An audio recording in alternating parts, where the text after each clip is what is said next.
Good morning, everybody, and welcome to this special 12 CEU edition of Macro Pro and Friends.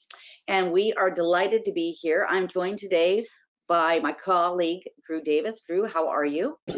Well, great, Diane. How are you doing? I am wonderful. I am so excited. We're getting through this 12 CEUs of Christmas. It's been a lot of fun. We've got a lot of compliments, and people really enjoyed a lot of the topics. Oh, that's wonderful to hear. Now, for all of you that are listening, Diane is now up north and she's in a snowy paradise. Diane, tell me a little bit about the Pacific Northwest and how you're adapting up there. Yeah, well, right now we have a beautiful coat of snow. It's just gorgeous and beautiful. This weekend, we did something, it's called a giving tree. All these community organizations like the Rotary and Lions and Kiwanis Club come together and give gifts out to the children in need in our community. So the snow just kind of makes it that much more magical for them when they get to open these presents. It's very, very fun. And Drew, how are things with you? Things are going good. My kids are growing quickly. It's amazing how fast they grow, and they're all excited about the holidays. And I know that we're through our last push of all the holiday parties, and the Macro Pro and Friends party was a big success. And so I am starting to wind down and get ready for the fun day of Christmas. So. Speaking of success, I would say I was highly successful 6 years ago when you joined our team. So Drew, I want to wish you a happy anniversary, and we are delighted to have you as part of the Macro Pro team. Oh, thank you, Di. I appreciate it. Well, with that, everyone, I think we should start getting going. I see everybody ramping up here. We've got, wow, a lot of attendees on this particular CEU presentation. We've got a great firm presenting, and I want to do a little bit of housekeeping before we begin, starting with the fact that this is a 1-hour CEU certificate webinar, so please know that. And in order to get credit for this particular webinar, you must make sure that you log into the GoToWebinar platform. If you call in, you will not receive a certificate, and I do not have the ability to regenerate the certificate because it is created by GoToWebinar. Also, if you have not received a bingo card, please put your email into the chat so we can make sure our friend Brandy sends you a bingo card so you can play. If you have any questions, you can ask via the control console on your right-hand side. And if you want to replay this or any of the other Macro Pro and Friends events that we put on, you can go to our Macro Pro YouTube channel. And with that, I think we're about to begin. Did I forget anything, Diane? No, I think you got everything. Let's bring up the Hanna and Brophy team. Come on up. We want to see everybody. This is going to be really fun. It's going to be a really fun day. So I'm going to turn it over to Bill. Bill's going to introduce his team. Bill, thank you for creating this for us today, and we wish you guys a fantastic webinar. Thanks, Dan. We love working with you. We love Macro Pro. You guys are great. So we have the Hanna Brophy Dream Team here with us today. And we'll introduce ourselves separately here in a moment. My name's Bill Davis, no relation to Drew, unfortunately. I have been practicing law for, good God, nearly 30 years now. Started out doing public entity defense, cities, counties, jails, prisons, all the fun stuff. Was a corporate attorney for a while, and I have been practicing workers' comp for coming up on my 20th year now, and just loving every minute of it. I have practiced in state, federal, bankruptcy court, the odd fish and game court, Safari Club International Tribunals, just about everywhere, and at the Court of Appeal, where I had the Lind decision. It was the 2019 Defense Attorney of the Year, and I'm a member of Hanna Brophy's COVID Response Unit. With that, I'm going to turn it over to the incredible Robin Hall. Hi, everyone. My name is Robin Hall. I've been with Hanna Brophy just a year now, but I've been practicing law about 2 years, and I love it. I love the community, this working with such a small community, and also meeting the clients and stuff. It's been really fun, and also get to do fun stuff like this. Before law, I was a volleyball player, did lots of sports. I'm still coaching now, actually, and I also started boxing, which is another little fun fact about me. I don't have an extensive resume as Bill does with workers' comp, but I hope to one day have the same exact list as he does. All right, and now to Nathan. Thank you so much, Robin. Thanks, Bill. Thanks, Diana and Drew. Thanks everybody for joining us this morning. My name is Nathan Geronimo. I'm an associate with Hanna Brophy's Santa Rosa office. I've been with the firm since 2017. Been doing comp since 2013. Before that, started practicing back in 2009. Cut my teeth doing civil litigation, all kinds of different litigation, employment law, contract disputes, you name it, I did it. Enjoy the practice of law in general, but have been really enjoying working with Hanna Brophy and doing workers' comp. So without further ado, thank you for everyone for joining us, and let's just dive right on in. Nathan, I went ahead and put the polls everywhere link in the chat. If you can remind everyone about that for me.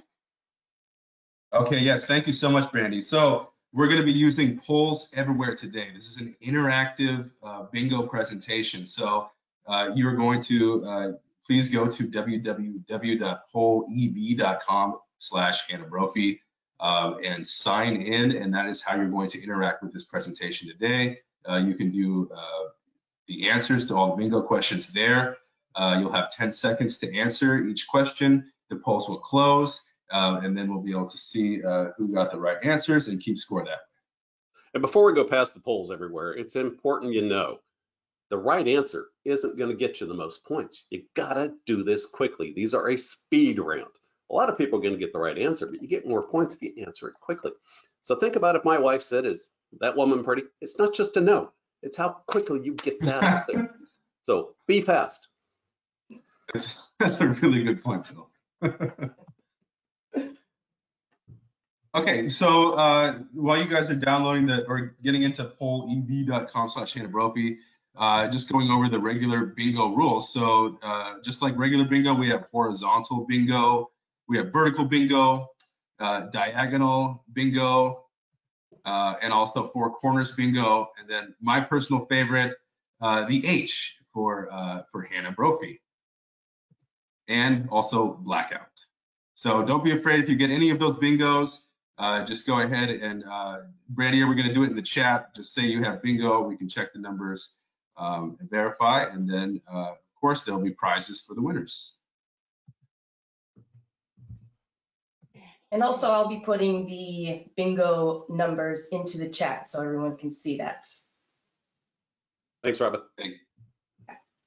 Thank you, Robin. And of course, what would a lawyer presentation be without a disclaimer? So remember, these questions are based on actual cases, but cases depend on facts. So please don't just apply the law to the case that you're dealing with without looking at the specific facts of your case. It's not intended as legal advice. If you have any questions, Bill, Robin, and I, and the other attorneys at Hanna Brophy are always really excited and willing to help.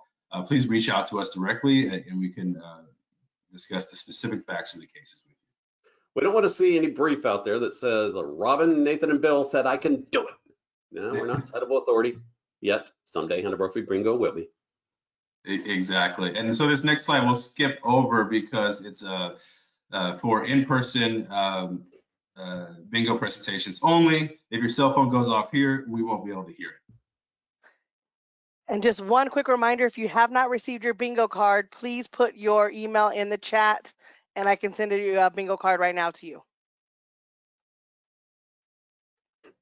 Okay, do we want to give a little bit of time for everybody to get into polls everywhere, or should we just jump right into it? Get the show on the road. All right, let's do it. Your first bingo number is I have B2. B2. Oops. Oh, okay. Well, while we're getting that straightened out, who is going to be the first to yell, "You sank my battleship"? Come on. All right, B2. Oh, this one's me. Harry P. suffered a carpal tunnel injury as a result of casting spells against Death Eaters. He underwent unsuccessful surgery and was evaluated by an AME from St. Mungo's Hospital for Magical Melodies. The AME reviewed the reports from Hogwarts nurse Madame Pomfroy. She described Harry's long history of non-industrial carpal tunnel complaints. The AME found Harry's permanent disability was caused by the work injury, the unsuccessful surgery, and Harry's past one use at Hogwarts. At trial, Harry claimed the employer was not entitled to apportionment because the unsuccessful surgery caused disability and was part of the medical care for the accepted injury. How should the judge rule? So is it A, apportionment is required because the unsuccessful surgery was not the sole cause of Harry's permanent disability? Or B, there is no apportionment because the unsuccessful surgery was part of the treatment on the accepted claim and therefore PD caused the bad result and cannot be apportioned out of the disability? All right, Jeopardy music, 10 please. seconds, everybody, on polls everywhere. Please provide your answers. Bill, are you a Harry Potter fan? No, but my daughter is, and we're working our way through the books and the movies, and we've got the stuff on the walls and the wands and the whole 9 yards. Oh, that's Perfect. fantastic. Your polls are locked. Polls are locked, people. Come on down with that answer. Oh, answer is A. All right. So we've got the Hakita case. While Hakita states there is no apportionment, industrial medical treatment is the sole cause of the permanent disability. Permanent disability due to both industrial and non-industrial factors is apportionable, and that's very, very important. So I have applicant attorney saying that's not the case. And these are two separate districts. But keep in mind, if there's something other than the medical treatment, if it's not just the medical treatment, you get apportionment. I will admit that I have a Harry Potter wand I went to the Harry Potter world in Orlando. It was amazing. I highly recommend it. We still have to do that. That's fantastic. Perfect. Your next bingo number is N32. N32. Just picturing everybody out there with little daubers. All right. Peter Parker settled his workers' compensation claim with the Avengers, and within a week after the CNR was approved, defendant issued Peter Parker's settlement check. A month after the CNR had been approved, Peter Parker's attorney faxed a letter to the defense attorney, Matt Murdock, indicating that Peter had not received his settlement check. Matt asked the adjuster to issue the check, and within a week, the adjuster stopped payment on the original check and issued a replacement check. After 2 weeks, Matt asked Peter Parker's attorney if the second check had been received, and having had no response, the adjuster stopped payment on the second check and issued a third check. At around the same time, Peter Parker, who had been far from home, returned home and deposited the second check, which bounced, causing $150 in bank fees. Peter's attorney filed a petition for penalties, interest, reimbursement of bank fees, and attorney fees. What will the judge award Peter Parker?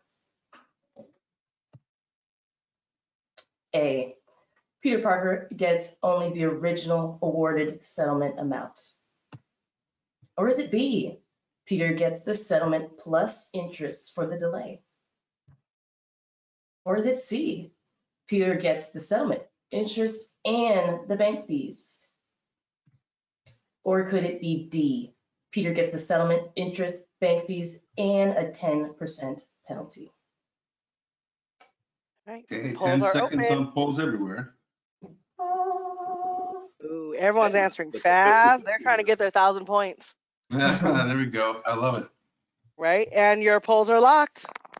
Uh-oh. Okay. And the answer is? B, Peter is awarded the settlement plus interest since the terms of the CNR, the payment was received after 30 days, since by the terms of the CNR.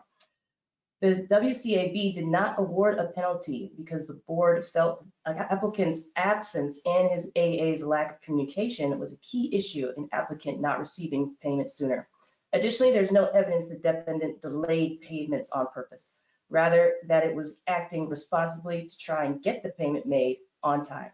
The WCAB noted that it is unfortunate that the applicant had bank fees to pay. However, bank fees are outside the WCAB's purview. Patton Vineyard. Perfect. And your Yes. next bingo number, we have 061. 061. Oh, it's our good friend Elizabeth Holmes. Well, she was pushing bins of paper to be shredded at Thanos headquarters on 3/1/18, and I'm sure that was for a proper purpose. She hurt a left ankle, all to claim that was accepted. The panel QMEs reported that it rated to 46% under the AMA guides for orthopedic and CRPS issues. Elizabeth retained a vocational expert who issued an uncontested report that concluded that as a result of the CRPS, applicant had a greater diminished future earning capacity than what the permanent disability rating schedule allowed, resulting in a 93% rating. Does our friend Elizabeth get the 93% award? Why, yes, of course she does, because she has successfully rebutted the PD rating schedule using vocational evidence, and there was no rebuttal vocational report submitted by defendants. Or, how could we think she would get that for injuries after 1/113? Applicant cannot rebut the scheduled rating by arguing the injury caused a disproportionate impact on the diminished future earning capacity, the DFEC. Perfect. Polls Hey, are 10 open. You seconds got till 10 polls are seconds. removed. I have had this exact case just recently, just got our F&A on it, this exact situation. Was her name Elizabeth Holmes too? Oh, no, it was not Elizabeth. No, it was not. Perfect. And your polls are locked. Our answer is B. Now we're talking about a panel decision here, but it's significant that the board held that under the clear language of 4660.1, vocational expert reports are not admissible to rebut a partial permanent disability rating by rebutting the DFEC, as the future earning capacity is no longer included as a factor in determining permanent partial disability. That's why we now have that 1.4 in your rating strength. Under this decision, the argument is that the vocational expert reports are only admissible to try to establish permanent and total disability. And this is the Kohl's department store case, Cheryl Wilson. In mine, they were arguing over 18% or 100%, and we got 18. Nice result, Bill. Perfect. All right. And your next bingo number is 066. 066. 66. All right. This is going to be a good one. Costanza had an accepted work injury to the neck and received treatment from Dr. Elaine Beans. Beans? Venice. He later, Dennis. He later filed a subsequent psych injury for PTSD caused by the sexual misconduct of his treating physician, Dr. Bennis. The psych QME, Dr. Lloyd Braun, found Constanza 100% permanently totally disabled based on the PTSD claim with no apportionment to any other cause. The employer argues the sexual misconduct by Dr. Bennis did not occur during the course of Constanza's work for the employer, and therefore the PTSD is not industrial. The WCAB judge agrees with the QME that Constanza is 100% permanently totally disabled from the PTSD, but will the judge find the PTSD compensable? A, Constanza loses the PTSD claim because he yelled out "Serenity now" at the WCAB trial. B, Constanza's PTSD claim will fail because the sexual misconduct lacks a causal nexus to his employment, nor did it meet the exception to the causation requirement by being a sudden and extraordinary employment condition. Or is it C? Constanza gets the 100% permanent total disability award for PTSD since the injury arose from the treatment of the work injuries. Yeah, see, the board should have gone to the area of grievances and solved this entire problem. There you go. Estimates for the rest of us. I'm straight. Perfect. And your polls are locked, guys. So the answer is it was caused by Elaine's dancing. That was a good episode. The answer is C. Constanza gets the 100% permanent total disability award for PTSD since the injury arose from the treatment of work injuries. I'm sorry, what did I just say? Yeah, that's right. I'm sorry, my notes said B for some reason, but the answer is C. Constanza will prevail. Okay. Constanza will prevail on his PTSD claim and will be awarded 100% of PTD because the injury was caused entirely by the medical treatment for the accepted neck injury. This is consistent with Hakidia, did I say that right? Which held that the applicant is entitled to an unapportioned award for permanent disability where the permanent disability is solely and directly caused by the medical treatment provided for an industrial injury. And this does not conflict with the justice case that we discussed earlier for the Harry P. treatment, because the injury here was caused 100% by the medical treatment. That's right. Perfect. Your next bingo number, we have I-21. I-21. Fine number I-21. Oh, our friend Dwight. All right. Anybody that gets this one wrong, I'm going to reach to the screen and slap you with Jello. That's statement. Where'd the When he's accent not come being from? salesman of the month for 13 of the last 12 months, he was given an extra award in lieu of a raise. Dwight K. Schrute resides on a farm that grows carrots, beets.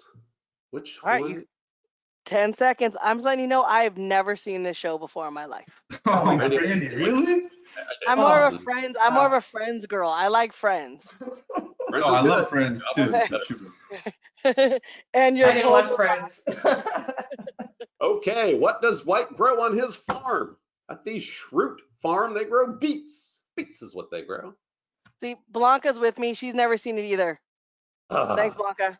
we need to do a in-wide firm training on the office. Yeah, there's a lot of ethical instructional videos in there.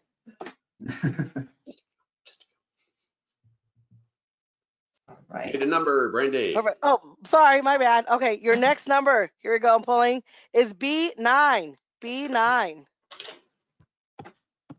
waiting for B52. Yeah, there you go. All right. Here we go. It's question 6. Adrian Tomes, aka the Vulture, filed an application alleging multiple injuries as a result of an altercation with Peter Parker. Peter Parker again. This altercation was caught on the dash cam video of Happy Hogan. The Vulture's claim was denied AOE COE as the dash cam video showed that he was the initial physical aggressor. At trial, the Vulture's attorney objected to the admissibility of the dash cam video as there was a lack of authentication and foundation. Defendant offered Happy Hogan's testimony to authenticate the video. However, the Vulture objected as Happy is not listed as a potential witness on the pre-trial conference statement. Should the dash cam video be admitted into evidence? Oh, evidence class. A, no, defendant failed to properly authenticate the dash cam and did not list Happy as a potential witness. Or is it B?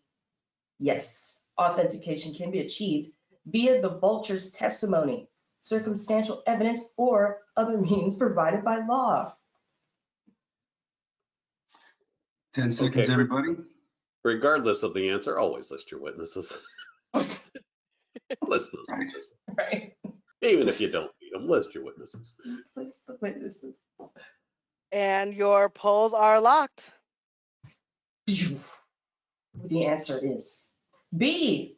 The court will allow video evidence to be authenticated by applicant's testimony. It's not always necessary to have the person who took the video authenticated for admissibility purposes at a WCAB trial. Applicant can testify as to whether the video depicts an accurate representation of what is seen in the video. And that can be sufficient to authenticate the video and have it admitted into evidence at trial.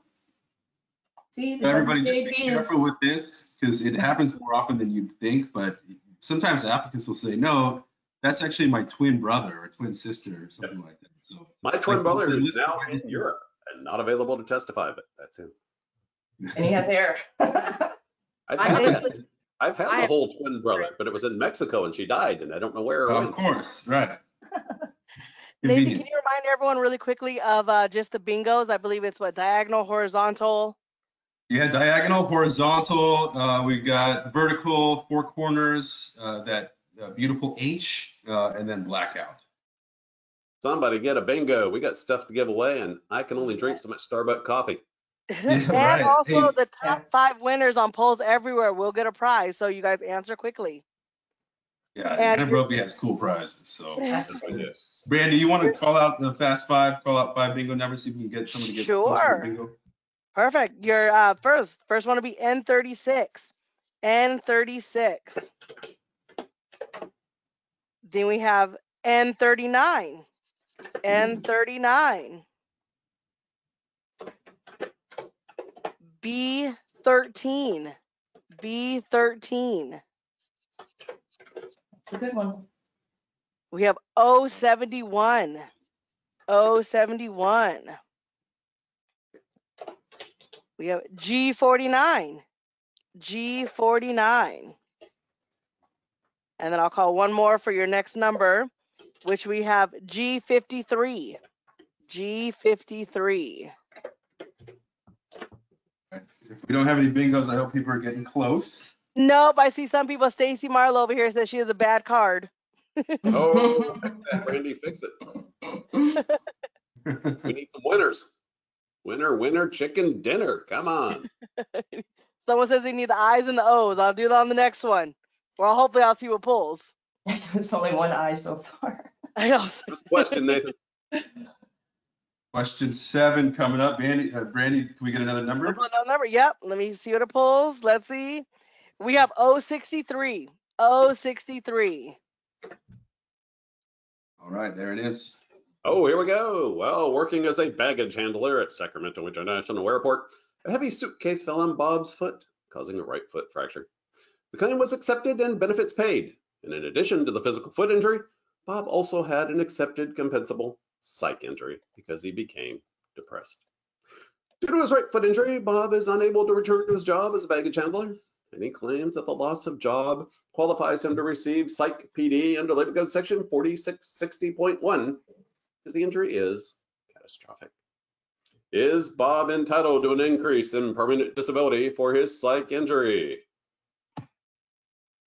Yes, of course he does. Bob gets psych PD because his foot injury was catastrophic, given the fact that it caused him to lose his livelihood.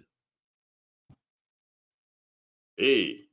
No, he does not. Whether an injury is catastrophic is not determined by the injury's impact on the employee's earning capacity. What's our answer, Nathan?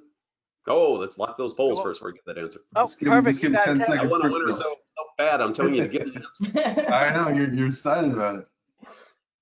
I like to Perfect. see You have people 10. There we go. And your polls are locked. All right, let's see lock what's them in the middle. down. Let's see that answer. Well, everybody knows it's B. Of course they know it's B. Bob does not get PD for the psych injury.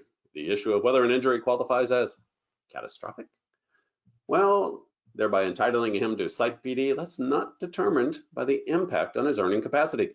Rather, the board must look to the nature of the injury itself. And here we cite the Wilson case. So we've got the cite for you right there. It's a very important case. Now, that case, the panel noted the judge should look to things like the intensity and seriousness of the treatment, ultimate outcome of the injury, and the impact on the employee's ability to earn and perform activities of daily living and other factors. Now, let's keep in mind what happened in the Wilson case. This was not a baggage handler dropping something on his foot. As they say, bad facts make bad law. Well, good applicants make great applicant attorney law. This was a firefighter with severe traumatic injuries from being caught behind the fire lines doing a hero's duty fighting those fires. Those are hard to fight against sometimes. And that's the facts we had in the Wilson case. Perfect. I'll give you guys a quick little rundown. In 5th place, we have Rachel Ward with 5,626. 4th place is Lydia Morton with 5,813.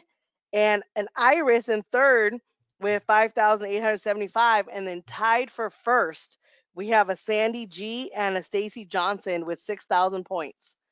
Oh, So it is keep a going. horse race. Good job, everybody. All right, let's see some winners. Your next bingo number, I think people have been waiting for this letter. We have I-28. I-28.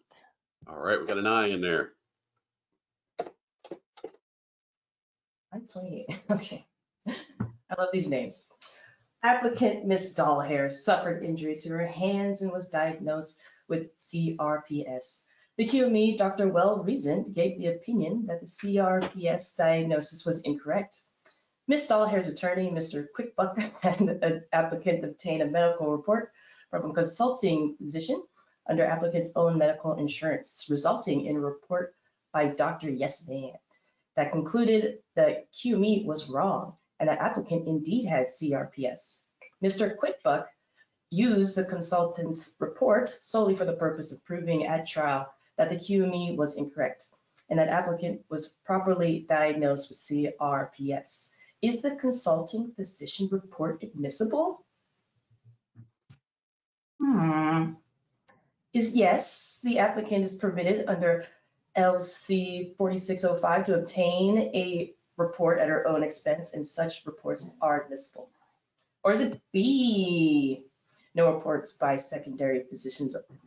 No, reports by secondary physicians are only admissible if obtained as part of the treatment process, and not admissible if obtained solely to rebut a QME's opinion.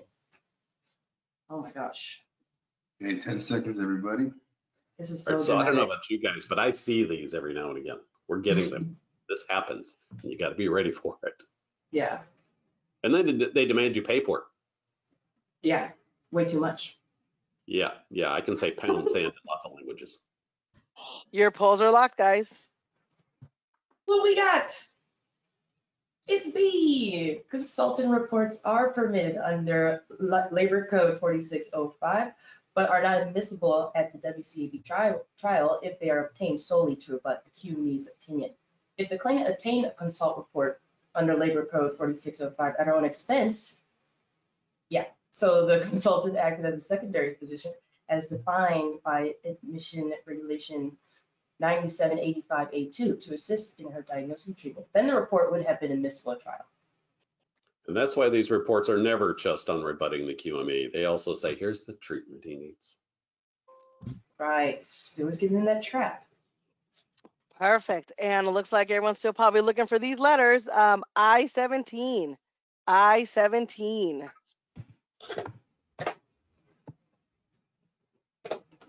All righty. Oh, it's the good Mr. Dewey. Well, he's a teacher at the stave diving at the School of Rock Public Elementary School. He's alleged an injury to his bilateral legs, ankles, feet, and toes. He's got to learn how to land. During the CT period 6/2/14 to 3/16/20. School of Rock, of course, denied the claim, set the deposition of Dr. Dre, Mr. Dewey's podiatrist who provided treatment and surgery on Mr. Dewey. The employer asserted that the deposition of Dr. Dre was needed to determine if the injury was the result of the work for the employer or perhaps Mr. Dewey's extracurricular gigs. Mr. Dewey's attorney petitioned to quash the deposition, arguing that there was a different primary treating physician and the defendant was trying to obtain causation opinions outside the QME process. Is School of Rock Elementary permitted to depose Dr. Dre? Yes, of course they are. Dr. Dre's deposition is permitted because it can provide evidence not only on causation, but treatment and medical history. Or B, no, of course not. Dr. Dre's deposition is not permitted because School of Rock is attempting to obtain opinions regarding causation outside the QME process.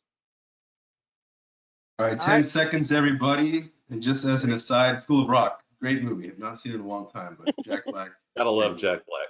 Gotta love Jack Black. That's another one I haven't seen. Oh, Randy, you gotta, I'm not going to say anything about The Office, but you should check out Jack Black. All right, your polls are locked. Here comes our answer. It's A. Dr. Dre's deposition is permitted. The Labor Code's medical legal provisions suggest expansive rather than limiting approach regarding admissibility of medical evidence. Here, Dr. Dre's testimony falls under the broad discovery standard of evidence that could prove or disprove disputed facts. The doctor could testify regarding matters beyond causation, which takes us back to our last question, including treatment and permanent disability issues, which could lead to substantial evidence on matters related to applicants' injuries. So it's not just on causation like we had in our last question. Perfect. Your next bingo number, we have B5. B5. Randy, do you want to do the lightning round first or do one more question before we get to that? I believe you probably, maybe B5 will, you know what, go ahead and do the lightning round.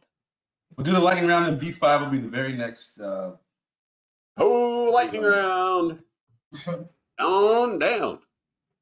All right, this is Know Your Disney Princesses and Heroines. So a Disney visit to Disneyland is not complete without having a cup of tea with your favorite princess or heroine.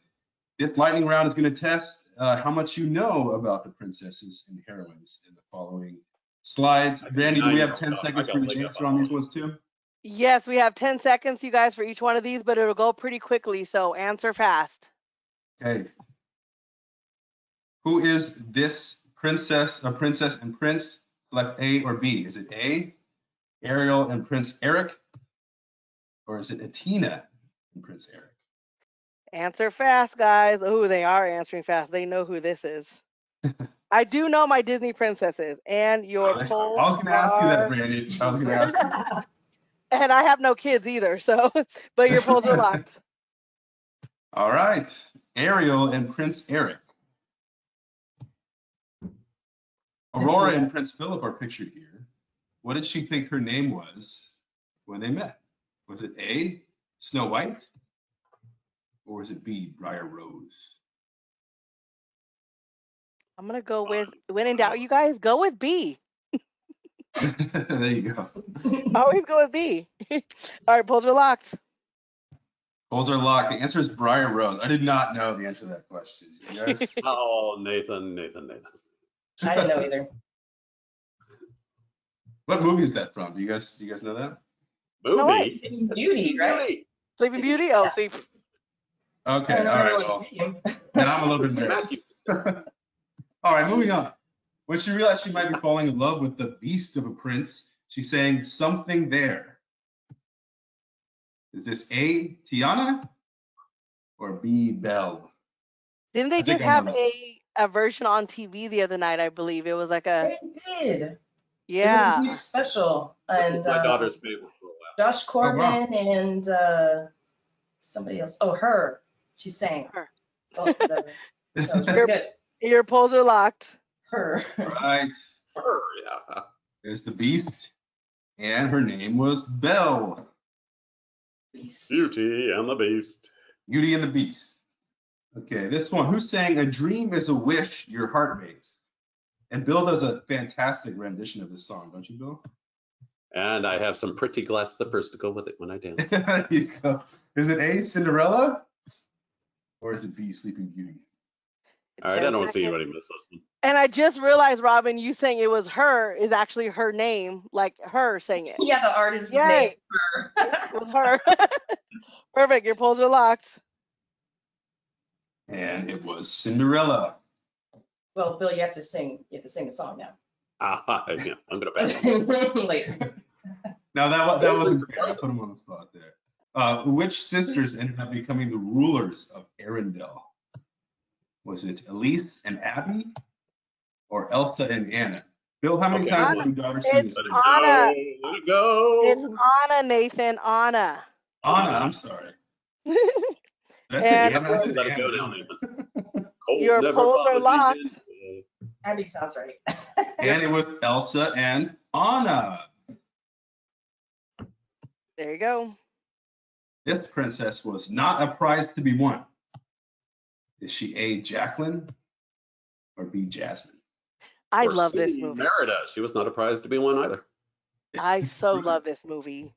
It's a Glad good it's one. the- Really great. And you're just about ready. Your polls are locked. And of course it was Jasmine. Moving on. This princess fought for her own hand in marriage by being the best archer around. Who was it?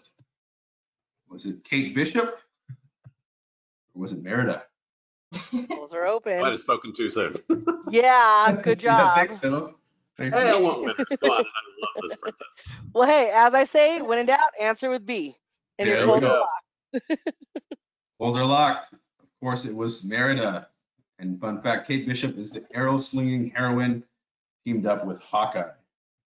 Did not know that. Oh yeah. She told Maui that he would board her boat, sail across the ocean, and restore the heart of Te Fiti. Was it A, Tala, or B, Moana? Polls Okay, are how many open. people are singing "You're Welcome" in their head right now? This was You're such a welcome. cute. They all Disney movies are so cute. And your polls are locked, guys. The answer, of course, is B, Moana, the namesake for the movie. Tala was her all-knowing grandmother. Who took her father's place to fight in the Imperial Army against the Huns and bring honor to her family? Was it A, Mulan, or B, Li Shang? This is a good movie. Ooh, a little More tough. good Oh, songs. sorry, guys. I forgot to open up the polls. Okay, you have 10 seconds now. All right, 10 seconds now. Sorry. I was too busy trying to sing Colors of the Wind. You're welcome. Or That the- gets- All right, your polls are locked. And the answer, of course, was A, Yeah. Mulan. Did anybody catch the See, live that goes action answer Mulan? B. a few Yeah, years it's ago? good. It was good. Very cool. All right. Who taught John Smith how to paint with all the colors of the wind? Was it Pocahontas or was it Nakoma? It was Vanessa Williams.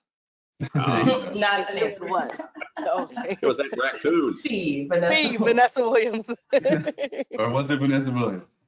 All right, B, Yeah, your we polls did. are locked, guys.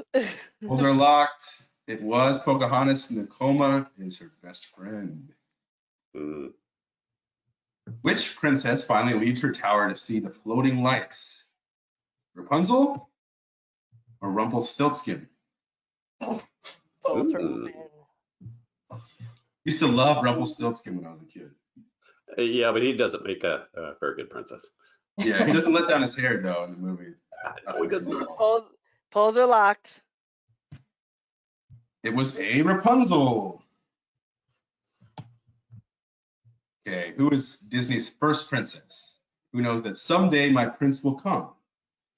Oh, Red Robin? Someday, Prince will come. Or Snow White? You Love need to that. make these harder. or you can just go to Red Which one Robin and serves a get great yourself some burger? endless fries, some endless Red fries from Red Robin. Robin. Oh, that sounds real good right now. That sounds fantastic. Good burger and a beer. All right, your polls are locked, guys. And the answer, of course, is Snow White. All right, last Disney princess and heroine question for the round. Which princess dreamed of opening her own restaurant and knew that she was almost there? Was it Tiana or Charlotte? Those beignets always look so good in that movie. Oh, yeah. Let's see, we're just about there. Your polls are locked. Of course, it was Tiana. Perfect. All right, sing it out. Let's have some winners. I see no winners. No winners yet. You want to do a fast five, Nathan? Let's do a fast five. Yes. Perfect. We have I-22. I-22. We have B11. B11. We have I-20. I-20. I see a bingo from Christine Hart. There we go, Christine. Yay. What'd you All get? right, but Christine, write in the chat or in the thing of what type of bingo you got, where it's vertical, horizontal. I want to see an H. And then we have another bingo. No, sorry, you guys. Another bingo number is G58. G58. And we We're have looking for vertical. Go Oh, ahead. sorry, Brady. Vertical, horizontal, diagonal, four corners, that H or blackout. Perfect. And our next one is 075. 075. All right. And then it will give you a next bingo number for your next question. If you want to use B5, you had said B5 before. Oh, no, we pulled that one already, so we can give you another one if you want to. Okay. Perfect. Let's do, gonna get it. We have an I-27. I-27. Sounds like a freeway in Iowa. All right, I-27. All right. Oh, it's Spider-Man. Well, he suffered an injury to his low back while fighting the Green Goblin, and he was thrown into a wall, as does happen with superheroes. Spider-Man filed a work comp injury and had a QME evaluation with Dr. Octavius. Dr. Octavius set the low back impairment at 13% WPI under a DRE category 3 due to loss of reflex and muscle strength. He added a 3% WPI for pain. Dr. Octavius stated this WPI did not accurately reflect Spider-Man's overall functional impairment, so he gave a 32% Alvarez Guzman based on loss of work capacity, loss of muscle strength, and difficulty fighting supervillains. Does our friend Spider-Man get 32% under Alvarez Guzman? Well, of course he does. The Alvarez Guzman rating was given by the QME Dr. Octavius. It's well supported that the DRE impairment 3 did not accurately reflect Spider-Man's loss of strength and difficulty fighting supervillains. Or, no, he does not. Dr. Octavius did not adequately explain how the standard ratings failed to reflect applicants' impairment, or I had more difficulties compared to other people with lumbar DRE 3 categories. Survey says, Polls are open, 10 seconds. 10 seconds, everybody. Robin, was that one supposed to be yours? Yeah, that's okay. think I That's jumped. okay. That was a What are wordy you doing, one. Bill? And your polls are locked. All right, what's our answer? Robin, why don't you give us the answer? Since I jumped All in. right, fine. B is Spider-Man is not entitled to the Alvarez Guzman rating because the QME did not adequately explain why the standard rating did not accurately reflect applicants' impairment when compared to other patients with lumbar DRE 3 impairment. Moreover, the QME gave an added rating based on loss of strength, which lumbar DRE category 3 already includes. How many of us have seen that reading go through anyway? Yeah, true. Perfect. Your next bingo gummer, guys, we have B15. B15. All right, B15. Robin, you want to do this one Right. so that I took yours, or you want me to do it? Yeah, I'll do that. I'll do this one. All right, Pete is at it again. Where is this guy's mother? I swear. Peter Troublemaker. Parker, he's a troublemaker. Peter Parker got a job working in the mailroom at the Daily Bulge. While working by the printing press, a stack of newspapers fell on him, injuring his hands. Pete filed a workers' compensation claim for injury to his hands, neck, and shoulders.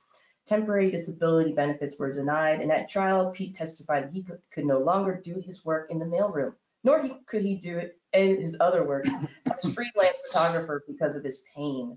The employer attempted to admit video footage showing Pete carrying 20 pounds of camera equipment and performing acrobatic feats the night before the trial. The court denied the footage and awarded Pete temporary disability based on a QME report that indicated there was injury in periods of TTD, but notified the employer that they could refer the case to the district attorney for fraud investigation. Pete was charged by the DA for making false statements to obtain workers' compensation and felony perjury. Pete pleaded no contest and was given 3 years of probation in order to pay restitution for the TD benefits and the cost of the private investigator. Was the restitution order proper? He's going crazy. A, yes, Pete obtained the TD through fraud and it would be unjust to allow him to retain the benefit. Or is it B? The court cannot order restitution for the TD since entitlement to the TD was established by the QME. However, Pete can be ordered to pay restitution for the cost of the private investigator since that was directly related to the fraudulent statement. Oh my God. Polls are open. You got 10 seconds. And while we're doing this, you guys, we had a few bingos that came through. So Woo! just a heads up, we had an Olga, a Tammy, and an Anthony that got a bingo. So I will be in touch with all of our winners after the bingo with your prizes. And your Poor polls are Peter locked. needs to get a better job because every time he goes around, he gets hurt somewhere. Pete's not the strongest Avenger. All right, the answer is B. Restitution is only allowed for the cost of the private investigator. Restitution can be ordered by only for costs related to the criminal conduct. Based on the QME report, the WCAB properly awarded TTD benefits as the video was not admitted into evidence. However, because the fraudulent statements by Pete, the employer incurred the investigation costs to get video footage, and the cost may be ordered reimbursed as restitution. Wow. Perfect. That's Your some next drama. bingo number, we have N45. N45. Robin, let's get back on track here. Why don't you take this one? Okay. All right. Oh, another office one. The Dunder Mifflin Corporation purchased a workers' compensation insurance policy intended to cover the employees of its various subsidy companies. One of the subsidiaries, the Michael Scott Paper Company, was improperly named. Wait a minute. You're doing the question right Not before. saying that question. Oh, I'm sorry. I'm reading the wrong one. Okay. We're on Derek playing ball. I'm getting too eager. Okay, sorry. Derek used to play ball, but is now the assistant traveling secretary for the California Yankees. He has had diabetes for years, but it was controlled and had little impact on his daily life. After delivering a calzone to his boss, George, Derek tripped and sustained orthopedic injuries. The diabetes then worsened and got so uncontrolled that Derek ends up had his 2 toes amputated, and is bedbound. The QME stated that Derek's worsening diabetes was caused in part by the orthopedic work injury. The WCJ rules that Derek is entitled to an unapportioned award, which the Yankees appeal. Are the Yankees entitled to apportionment for the pre-existing diabetes? But this happens a lot. A, yes, the Yankees are entitled to apportionment because the worsening of applicant's diabetic condition was caused by industrial and non-industrial factors. Or is it B? No, apportionment should not be awarded because the QME failed to base the apportionment on the cause of the disability and instead based the apportionment opinion on the cause of the injury. Oh. Perfect. And polls are open. You got 10 seconds. Well, this is I'm always a curious big too, does question. anyone have an idea of where Derek might have gotten that calzone from? The big question here is always cause of injury or cause of the diabetes. It always goes back to that. I'm still wondering about the California Yankees. Yeah. Your polls are locked. What's the answer? It's B. The Yankees are not entitled to apportionment. The WCAB held that because the QME's apportionment was based on the injury and not based on the disability, the apportionment was improper and not substantial medical evidence. Which defendant should have gone through and taken a deposition to fix that? There you go. Well, I'll give you a quick rundown, you guys. I won't give the points yet. Lydia is holding steady in 5th place. Shari, I may get that wrong, Shari Baldoni is in 4th place. Iris in 3rd. Standing in 2nd is Sandy G. And she's been holding 1st place this entire time with 23,000 points is Stacy Johnson. So keep going, you guys. Wow, good job. Have Quick another question. fingers. There you go. Your next bingo number, you guys. We have 073. 073. Now we're back at Dunder Mifflin, our favorite corporation. Well, they purchased a workers' comp policy intended to cover all the employees of its various subsidiary companies. One of these subsidiaries, we know they bought the Michael Scott Paper Company. It was improperly named in the workers' comp policy due to a typo. It was listed as the Michael Scoot Paper Company, and we're sure Michael had a "that's what she said" and joke about that in there somewhere. Dwight started a paper cut lot and worked for the Michael Scott Paper Company, and his workers' comp benefits were paid by the workers' comp insurance policy noted above. Now, Labor Code Section 3706 provides that if an employer fails to carry workers' comp insurance, that injured employee can file suit in Superior Court for damages, and the damages will not be limited to what is paid in the workers' comp system. Dwight, being the ever sharp and on-the-look guy that he is, he filed a civil suit in Superior Court, citing Labor Code Section 3706, argued that his employer was not covered by the workers' comp policy. Can Dwight maintain that lawsuit in Superior Court? Nathan? There we go. I'm sorry, I was mesmerized by Dwight.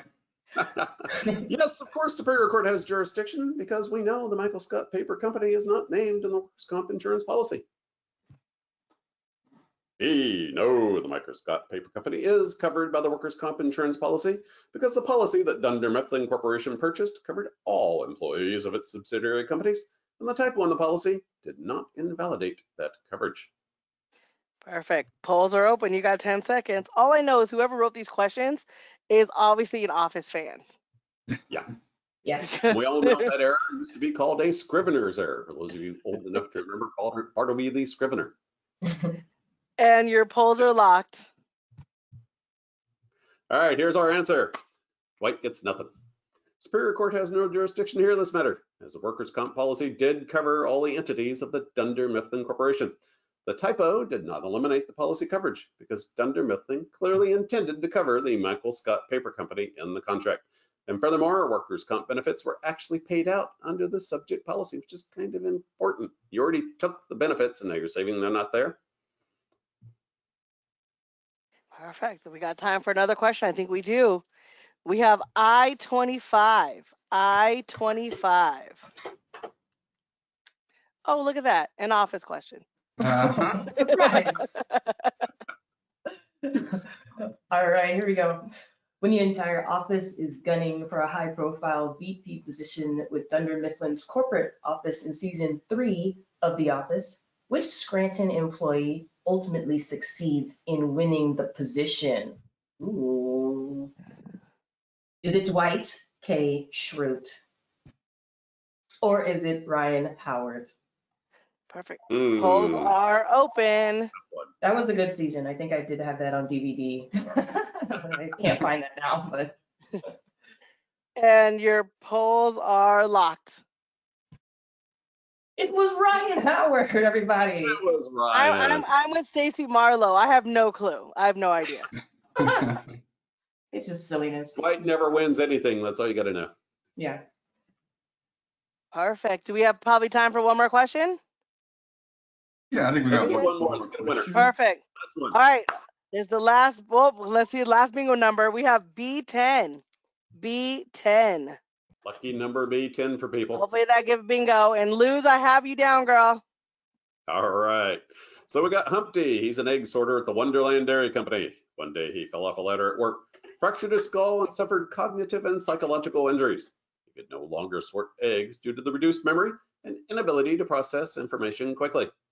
The QME emphasized the collaboration between his impairments, discussing that Humpty's reduced threshold for frustration, combined with his reduced memory and processing speed, caused him to be easily overwhelmed and lose self-esteem, rendering him completely unemployable.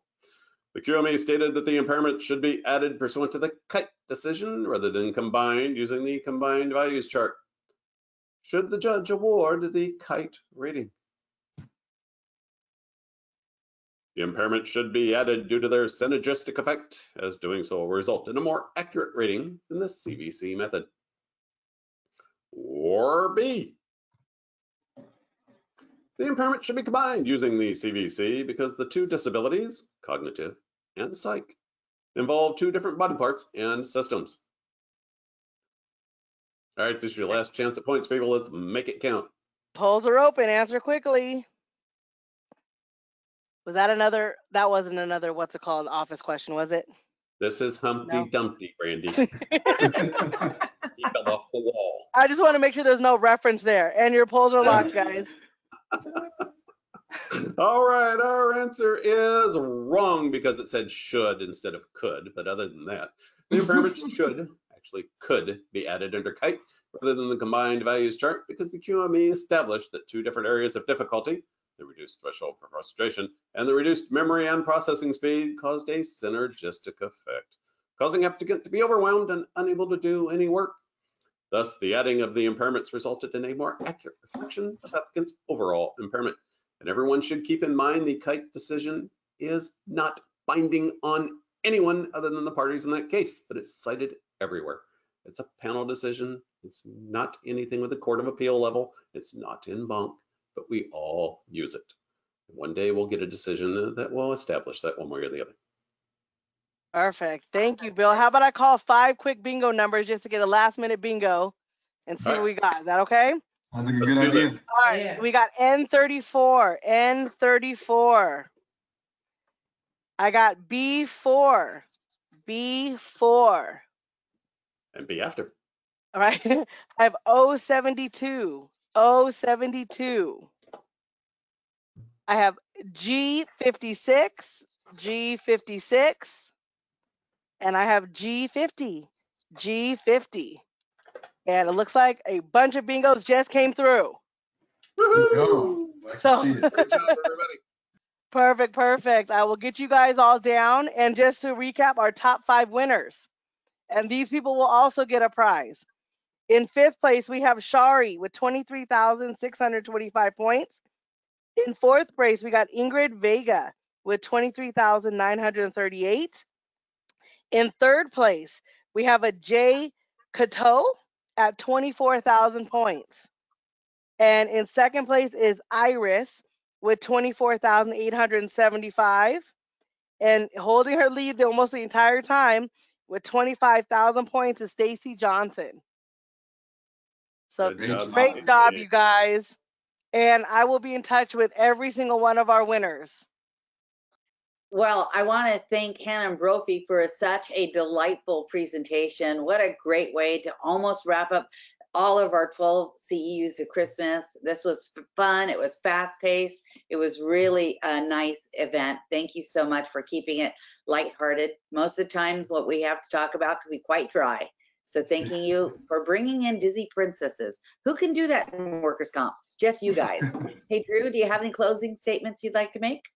No, I just want to reach out again to Hanna and Brophy and say you guys do such an awesome job. We appreciate it. You just keep everybody interactive, and you guys are definitely pros at bingo. I hope everybody in the audience has a wonderful holiday season, great time with their families. We appreciate everybody participating in these events. I also want to thank you, Diane, for putting all of this together. The 12 CEUs of Christmas has been a huge success, and we look forward to continuing these types of events in the future. And I'd like to just ask you all one favor. I am trying to decide what we're going to do for next year. So if you would put in the question box whether or not you would attend a live event. So just put down what city you would go to, and if it's a yes, And that way we can evaluate whether or not we are going to do live events next year. So Hanna and Brophy, thank you very much, and we will talk to you later. I'm going to leave the question box open so people can send me their yeses or their nos, and we will see you guys at the next Macro Pro and Friends webinar tomorrow at 10 o'clock a.m. Bye-bye now. Thanks, guys. Boy, Have a good one. about this. We've Bye. been doing a lot of live events. A lot of people are doing them. They're fun. Oh, that's good to hear, Bill, because we want to make sure if we're doing them, people will show up and that we don't have a high no-show rate. Now, I've been doing a lot of live events, and people are showing up. Not Excellent. everybody wants to yet, and that's fine, but it's so much more fun. It certainly is. All right, well, perhaps you guys will be joining us for one of our live events. Bye-bye Thank you now. for your time, everybody. Thanks, Bye. Danny. Bye, everyone.